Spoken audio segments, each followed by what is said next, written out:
For more insight on how Nevada's diverse population is going to play a role in today's caucuses, we're going to bring in the Center for Immigration Studies Executive Director, Mark Kirkorian. Mark, I want you first to kind of set the scene for us on Nevada and immigration. We know huge proportion of immigrant residents in the state, both legal and illegal or undocumented, whatever you want to call them.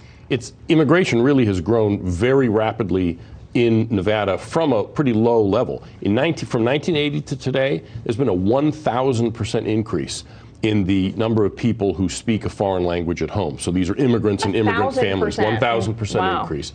And 1 out of 6 babies born in Nevada today is born to an illegal immigrant mother. Now, some of them have legal immigrant fathers or American citizens, but that gives you a sense for how big immigration in general and illegal immigration specifically is in Nevada. And so all of these voters, all of these immigrants and foreigners who are in the state of Nevada are now looking at a top tier of candidates that's really exclusively white. Well, yeah, well, hopefully the citizens are the ones looking at the candidates because the illegal immigrants aren't voting probably. But yes, exactly. We know that some of them will, unfortunately. But, you know, the fact is this Democrat fight has been going on for a long time, and there was Hispanic candidate, there were some black candidates, and they just didn't cut it. And so I'm not sure that Hispanic American voters in Nevada are saying, well, there has to be Hispanic and we're going to vote for him. In other words, they're Americans. They're worried about the same things as everybody else. I mean, they're Democrats, so maybe their focus is more on health care or what have you. But it's not like they're saying, well, okay, where's the Hispanic candidate? We're going to vote for him no matter what. They're not. It doesn't work that way. Fair, and that's a great point. Some of the Democratic candidates in the state already being accused this week of tokenism, of pandering to black and Latino voters in the state of Nevada as well as in South Carolina. We saw, you know, these candidates deploy mariachi bands and gospel choirs.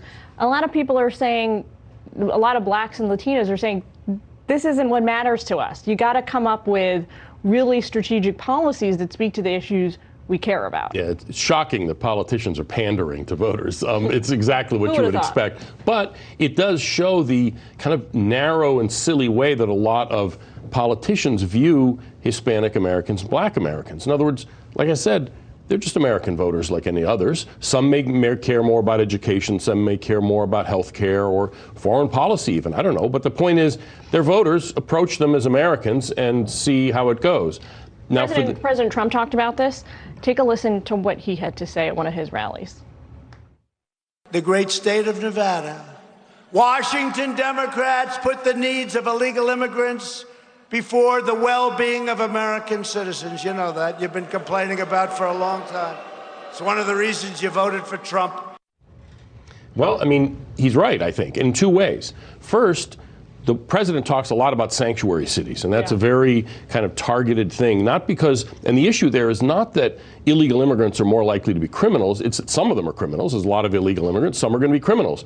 What sanctuary cities mean, and that every Democratic candidate supports the idea, is that only the most heinous criminals who are illegal immigrants get deported. All the rest of them, if you're just a drunk driver, a wife beater, a drug dealer, they just send you back to the immigrant community. How does that help the immigrants who aren't drug dealers and wife beaters? It's absurd. And the other thing is, all the Democrats want continued illegal immigration. I mean, let's face it, they'll say no, they don't, but they don't want to do anything to stop it.